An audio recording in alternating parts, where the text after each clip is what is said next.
Supposons que je juge que mes animations vont trop vite ou trop lentement et j'ai envie de faire des tests de lecture ou de rendu en accéléré ou au ralenti sans avoir à toucher toutes les keyframes. Je peux dans ce cas-là avoir recours au time remapping.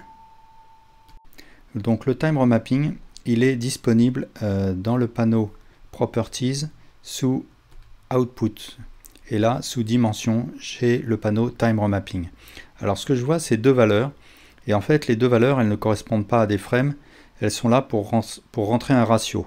Donc par exemple, si je veux que ma scène aille 2 fois plus lentement, eh bien je peux rentrer le ratio de 100 et de 200, ou bien de 1 et de 2, ou bien si je veux qu'elle aille 37% plus lentement, eh bien je rentre 100 et 137, etc. etc.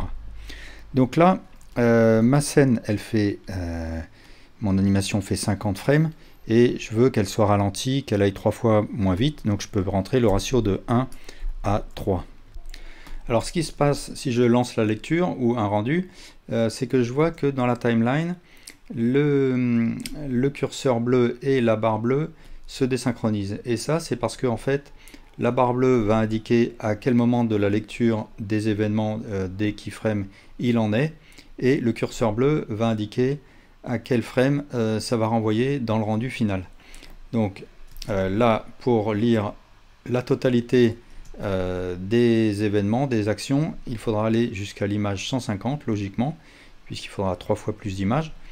Mais du coup, il faut que je pense à prolonger la durée du rendu final et jusqu'à l'image 150. Donc là, je détermine que la dernière frame doit être l'image 150.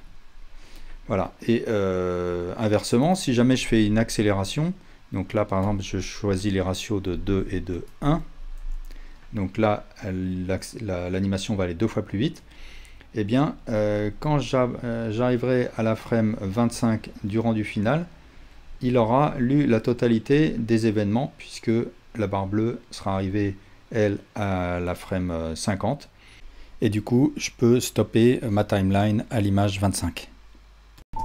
Voilà, et bien merci pour votre attention.